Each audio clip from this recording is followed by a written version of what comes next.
Happy Anal August! Boost your anal adventures and stock up on gear for your rear at The Pleasure Chest.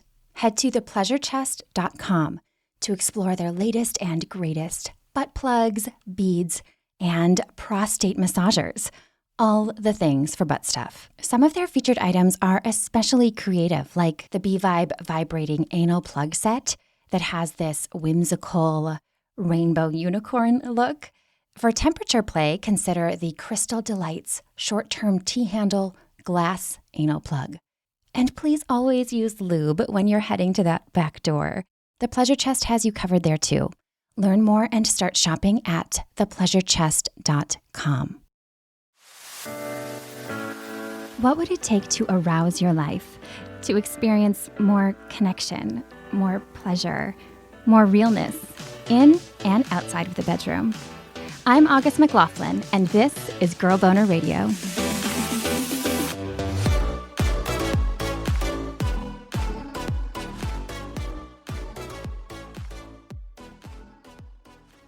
And I was like, what?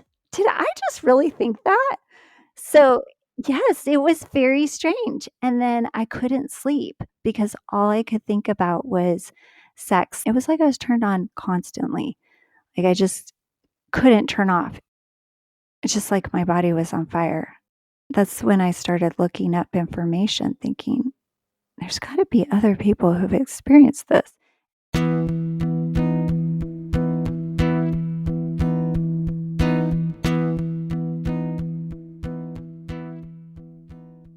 Raise your hand if you relate to this. You're experiencing something sex-related that surprises you.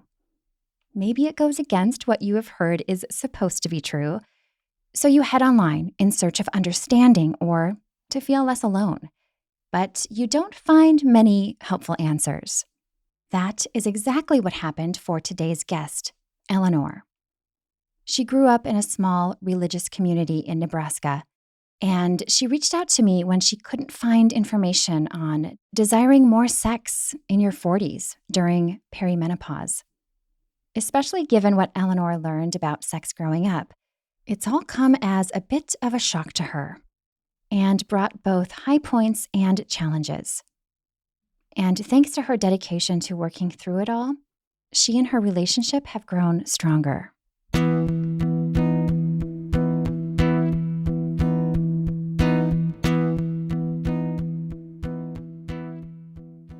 So I grew up in a very Christian home. And so we didn't talk about sex at all, except for you need to stay away from it. You need to abstain. You can only have sex after you're married. I remember when I got married, I was given this book like a week before, and it was like marriage and sexuality. And it was like my tutorial for how to be a good wife. Do you remember anything the book said? Did you read it? Yeah, I did. I remember I was excited about it because this is something that I think your body naturally wants to do, and to abstain from it for a long time is very hard. One of the things it said in the book was, if you feel like making sounds, then do that because it can increase your pleasure. So if you find that you're moaning or wanting to make sounds, do so. And I just remember thinking that was kind of odd. And I think it says something like, talk to your spouse about it. It should be something that you're enjoying together. Okay, so I love that book addressed pleasure in a positive way. The bit about allowing those sounds and moaning, that's pretty solid advice. Eleanor agrees, although she said the messages around pleasure were definitely mixed.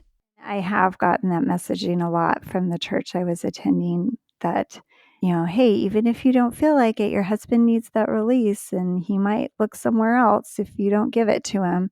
And in my marriage, I never felt like I could say no. Like, oh, I don't feel like it. That never felt like an option. Back in her early 20s, Eleanor also learned that a couple should only ever pleasure each other. And masturbation was a no-no and discouraged. So when she left her first marriage, which turned out to be abusive, she tried to do what she had learned, to abstain from all kinds of sex. which is super hard after you've had sex. Yeah, you know what you're missing. Right. And your body wants it. And it's also when you're in a situation, at least for me, when I was sad, it's a way to connect. So I found that I didn't feel like I needed sex if I was spending time with people who cared about me. But when I was lonely, that's when I would feel like I needed it more. And so I remember feeling really guilty because I pleasured myself. And now I think that's ridiculous that I felt so guilty about that, but I did. What do you think helped you embrace your sexuality? It sounds like it's been maybe a gradual journey. Yes, I would say that it's been a gradual journey. I was listening to your program and you were talking about the sexual maps or diagrams. You were talking about, different people have different ways in which they're able to be sexual. Like some people need a little time to warm up. Some people are just more sexual where they're just ready to go. And I think I'm more of a sexual person. I think that's my kind of normal libido. Ah, yes. I think you're talking about the erotic blueprints. That's what it was. Your sexual blueprint. So I remember listening to that and I thought, oh, that's so interesting because I feel like my blueprint has changed at different times in my life, depending upon where I'm at. But overall, I think underneath it is I'm a pretty sexual person. I remember when I was a child, kind of exploring a little bit and then not understanding what was happening to my body, but just kind of exploring. I think I've always been interested in biology and the human body. And when I was 10, I remember kind of exploring a little bit and then not really understanding what I was experiencing because, of course, I was in this home where we couldn't talk about it. It was also a home where we were always dressed, like my parents never saw them in anything more than a bathing suit. So I think because I am a sexual person, it just was going to happen. I was just going to explore and I am curious. And so after my first marriage ended, I was watching a movie. It was like a romance movie. It had Penelope Cruz in it when she was really young. And it was kind of this weird Italian movie where this guy kept making love to all these different sisters. And then he eventually ends up with Penelope Cruz. It's kind of a weird movie, but I was watching it and I really felt like I needed a release. And so I just remember going in the bathroom by myself and I gave myself an orgasm and I was like, wow, it felt good. And then at the same time, felt guilty about it and ashamed. I actually went to my doctor and got on birth control so that I wouldn't feel so sexual. Oh, Is that so sad? it makes me want to hug you. No, I get it though. It's easy when we learn that masturbation is bad for that pleasure to get all mixed up with shame. Yes, it's so crazy and messed up. It was a really difficult time for me. I dated a lot of men and I would just have these really great makeout sessions.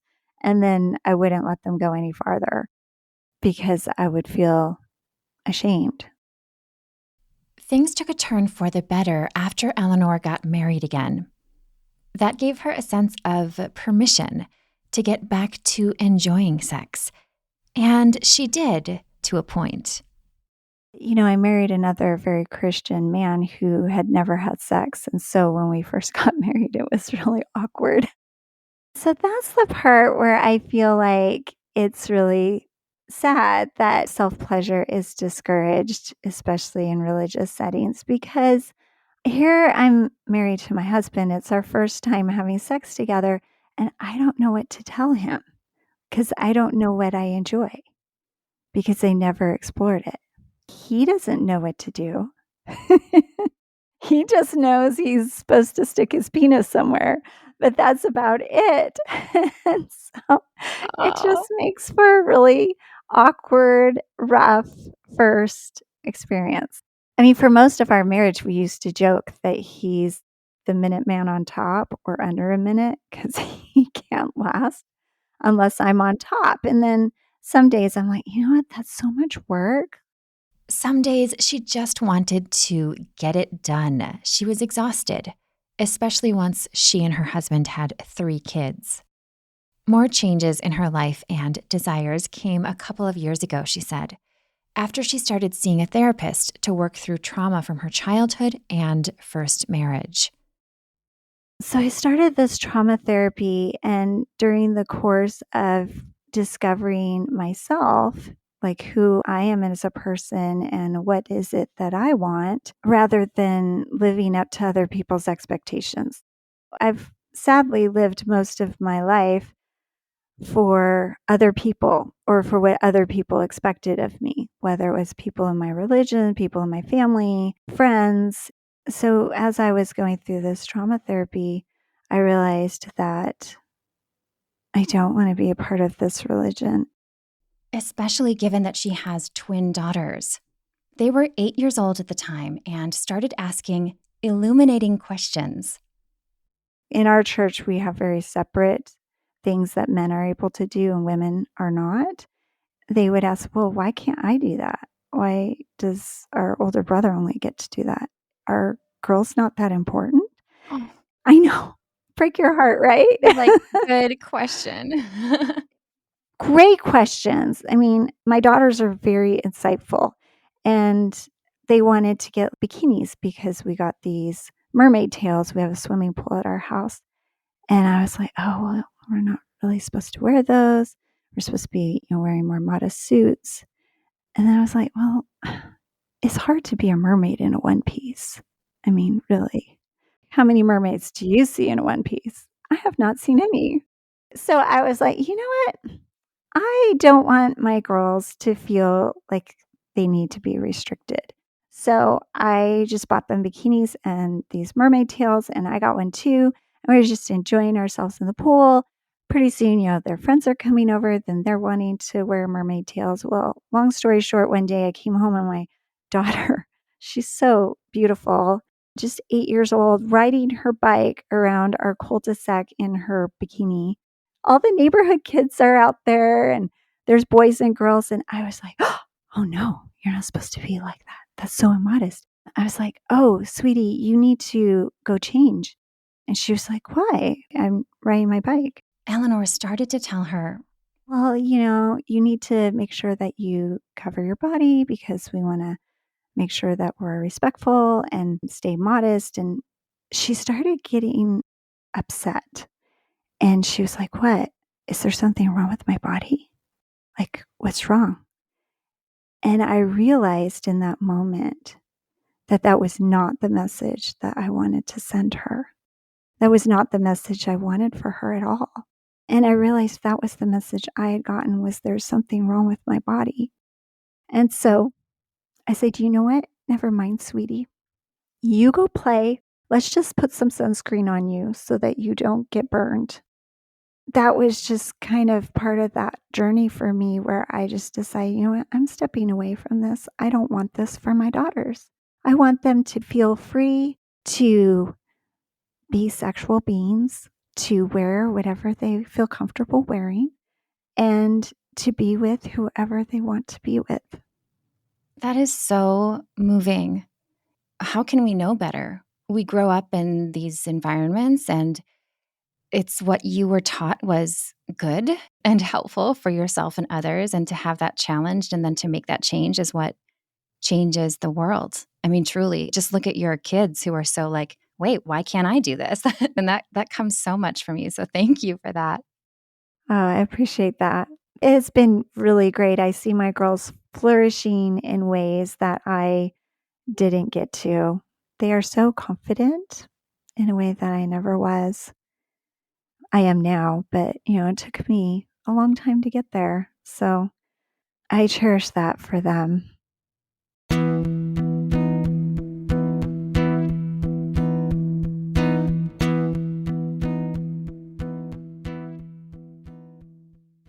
This episode is supported by Athletic Greens.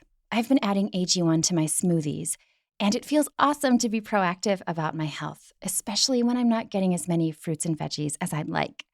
It has a mild tropical taste, and it provides a huge range of vitamins, minerals, probiotics, and more, sourced from whole foods.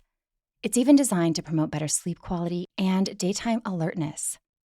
To make things easy, Athletic Greens is offering you all a free 1-year supply of immune-supporting vitamin D and 5 free travel packs with your first purchase.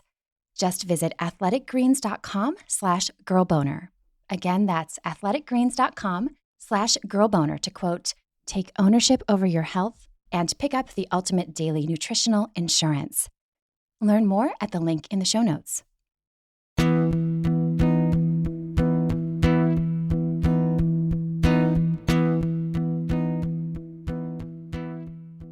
Eleanor is in her late 40s now, and her libido changes are not something she anticipated at all. Did you have any ideas about what your sexuality or your desires might be in your 40s? Yeah, so that is why I reached out to you because I feel like there is very little information other than, oh, expect your libido to drop. That was the information I got from my gynecologist, from articles that I read online. So I kind of expected it to maybe taper off a little bit. There is a little bit of information out there saying some women enjoy sex a lot more as they age. That has definitely been true for me. Uncovering and getting rid of some of the, I guess, shame triggers I had has allowed me to really embrace my sexuality and enjoy it a lot more and to tell my husband what I want him to do and to explore more. Like I've been sending him articles about the clitoris. I said, you need to learn about this part of my body. I love that. Eleanor's husband has been on board, but the path to getting to this positive place sexually hasn't been easy. First came the realizations that her libido was not going down. In fact, far from it.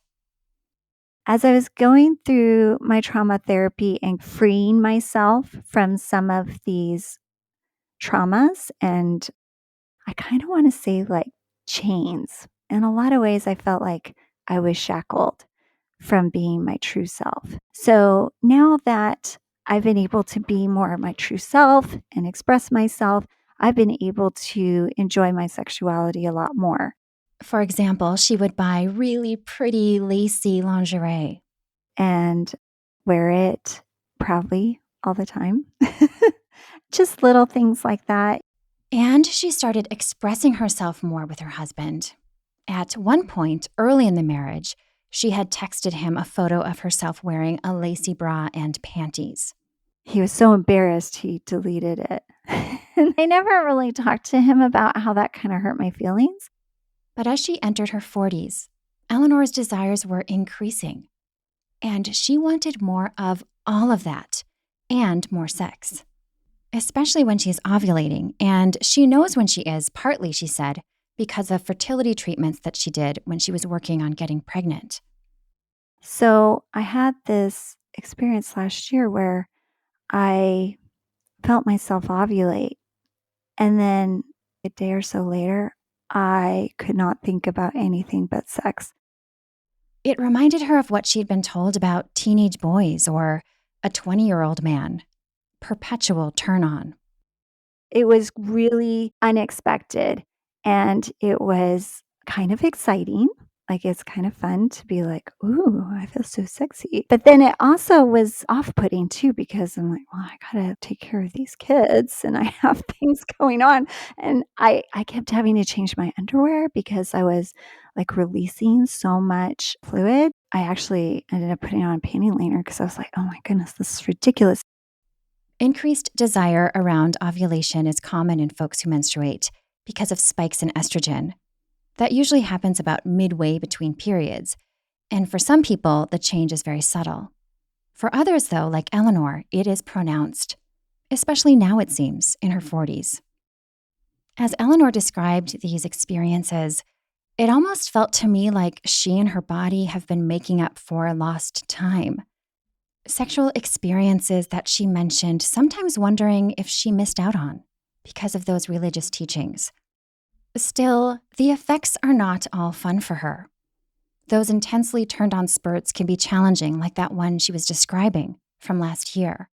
When that happened, hormonal changes and high libido showed up in her body temperature too. I usually have cold hands and feet, so my kids are used to, like, be touching them with cold hands all the time.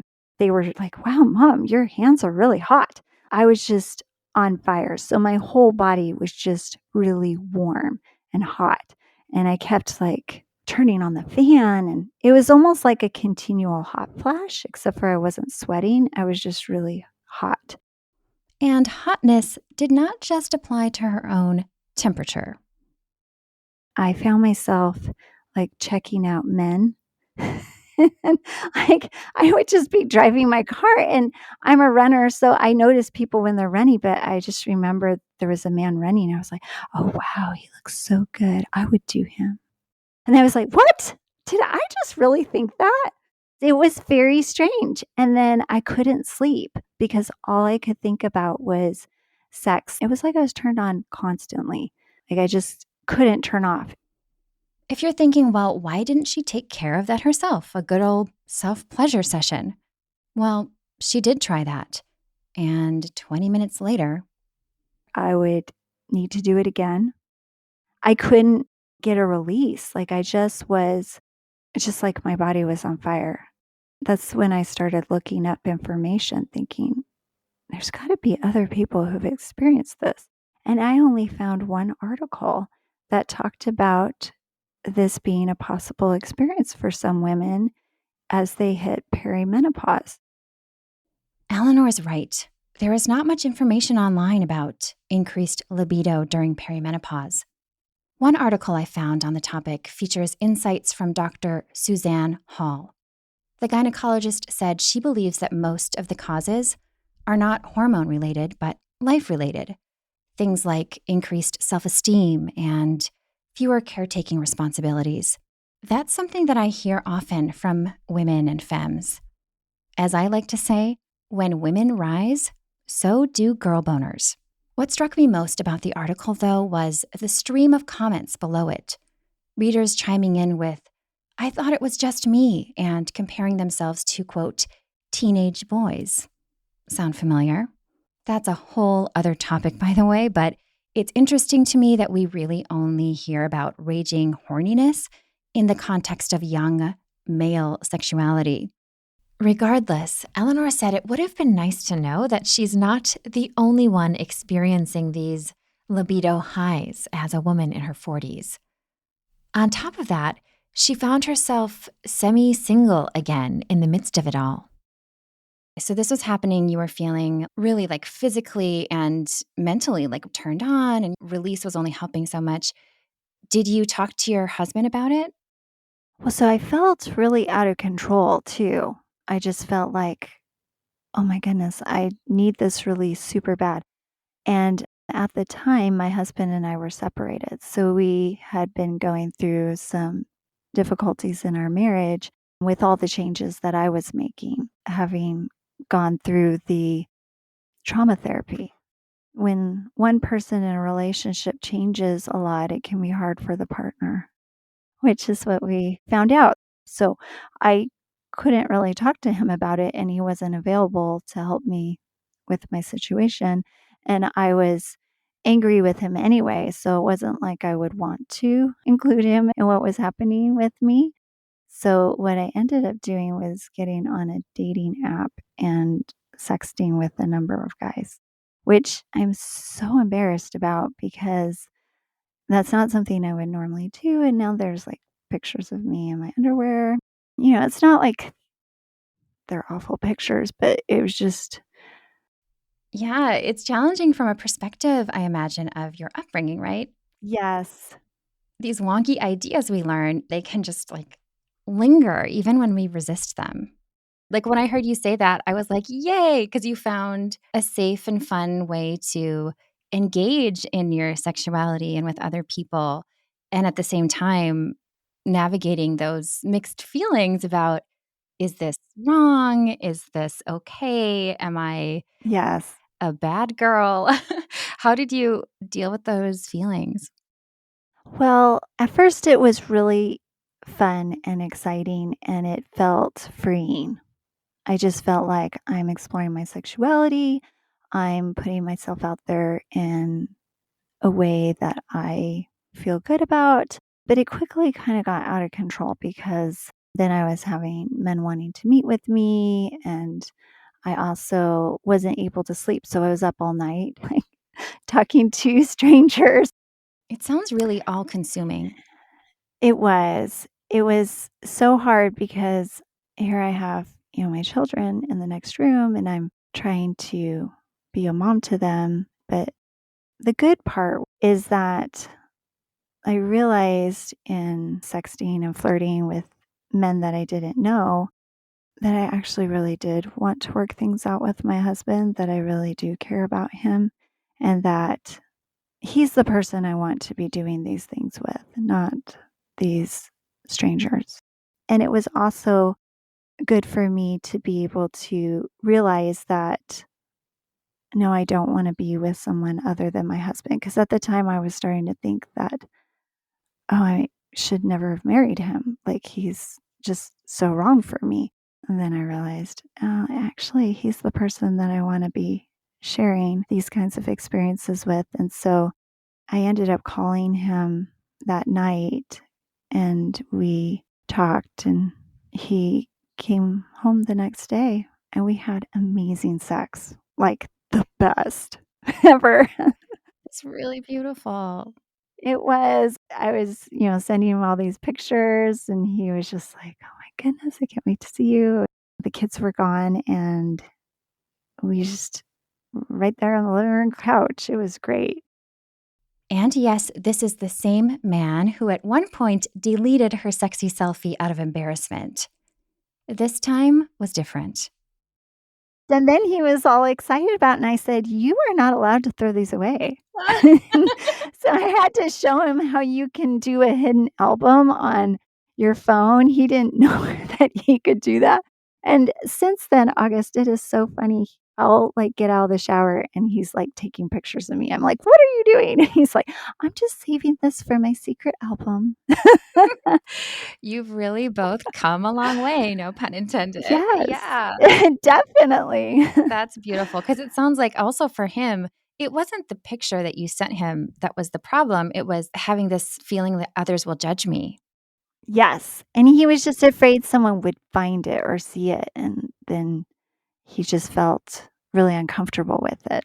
Oh, so you found a way. That is beautiful. That Yeah. gave me chills.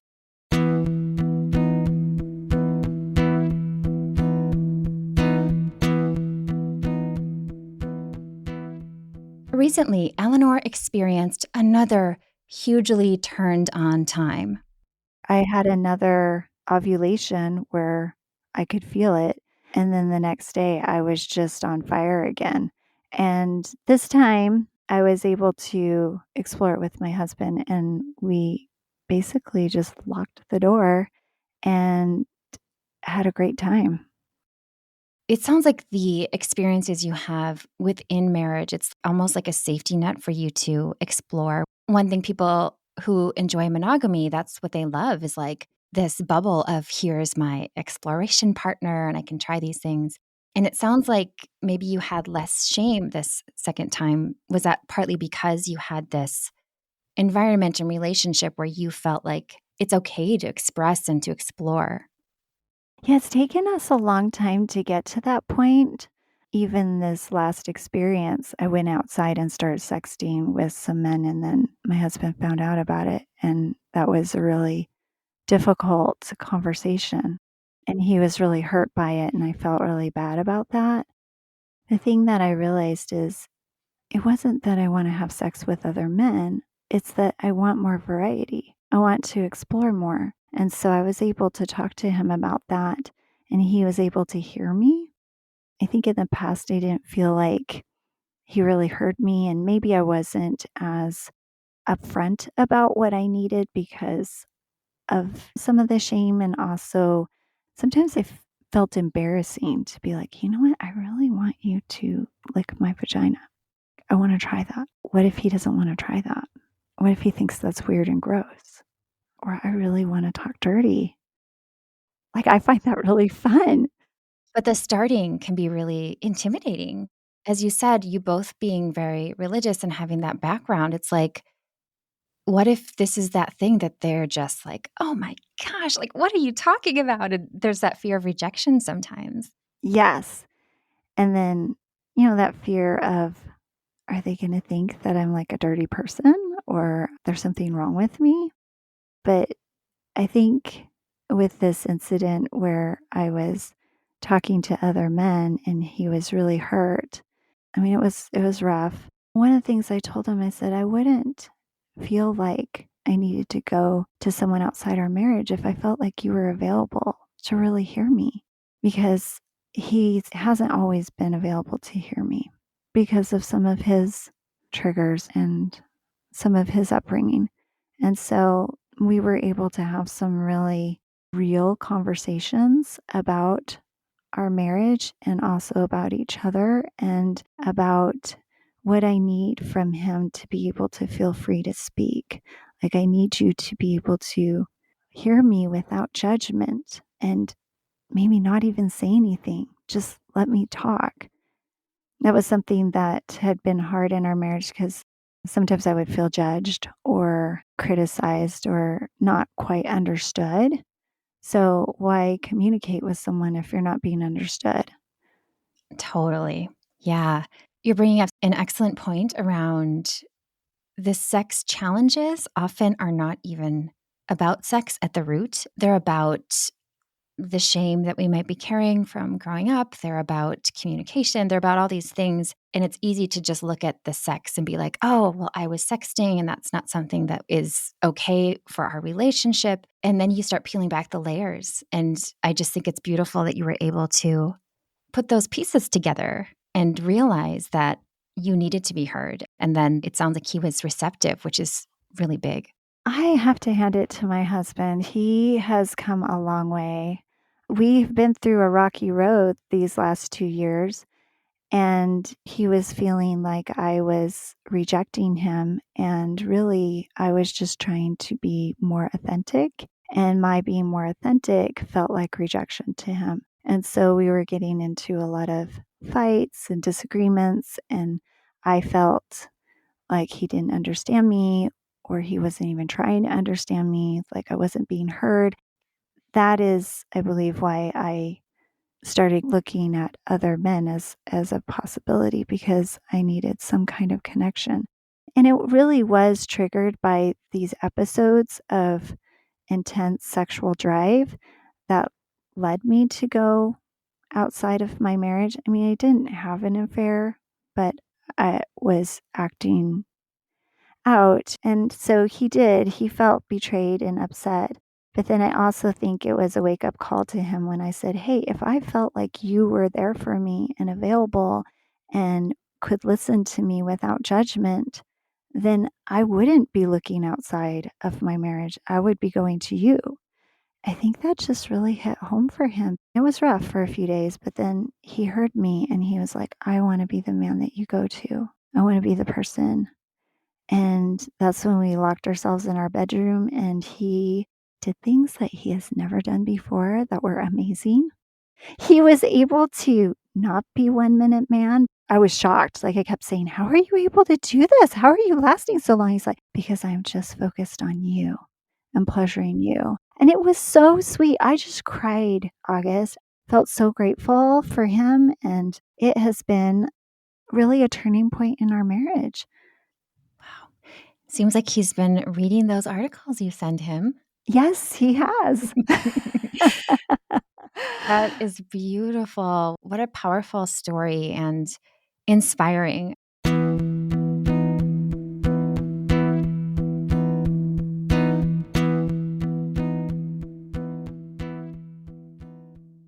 Today, Eleanor and her husband remain in a strong place, and so does her libido.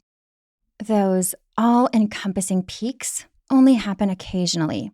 They were extreme enough, though, that she thought she should get checked out medically, which is a really good idea anytime desire changes feel problematic. Actually went to my gynecologist and scheduled an appointment to talk to her about it because I was like, what is going on with me? And they did some blood work and she said, it all comes back normal. It doesn't look like you're hitting menopause. Everything's normal. She said, you might have these ebbs and flows in your estrogen. And hormonal changes can impact desire. So now, every month, Eleanor wonders. Am I going to have one of those episodes again? Or It sounds like you're in a place of being able to manage it better now. Like, it'll be fun and also a lot. I think that I am better prepared and also my husband's prepared. So we actually came up with a plan. We're like, okay, so we have some friends. We'll just ask them if our kids can spend the night and we're just going to write it out. Yes. I know. And he's like, I will be here for you. Don't worry. If I need to stay up all night with you, I will. And I was just like, yes. It was so sweet. I kind of am looking forward to it maybe happening again so we can enjoy it together more fully.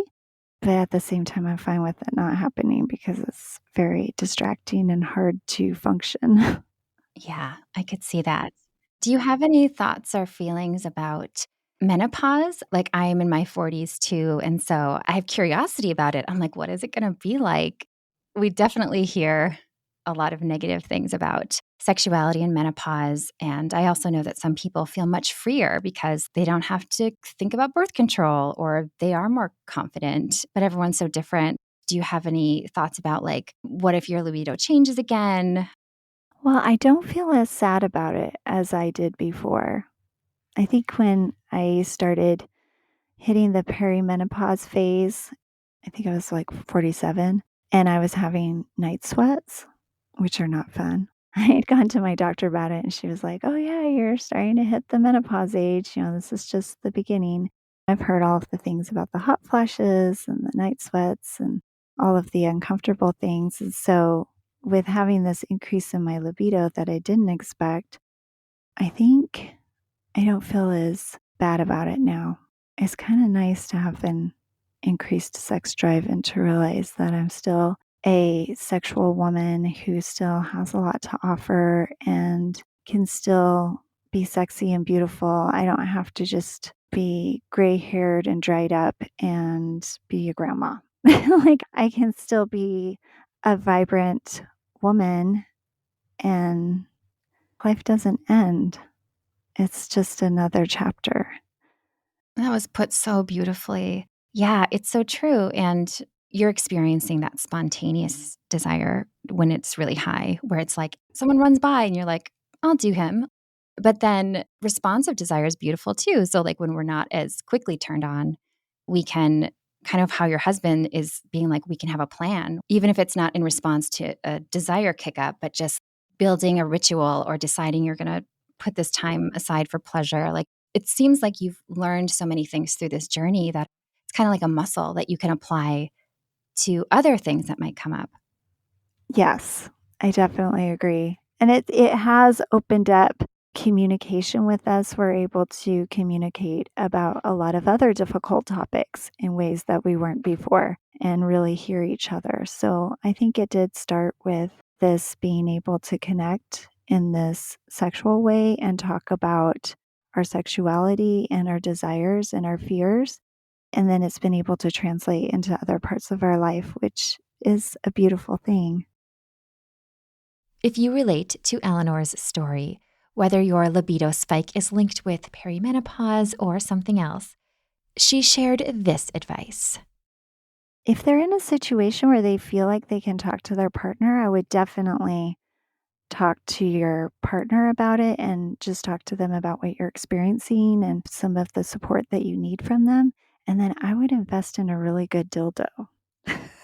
Yes. I love that. Because you're going to need it. Yes. Always good to have on hand. I appreciate that so much.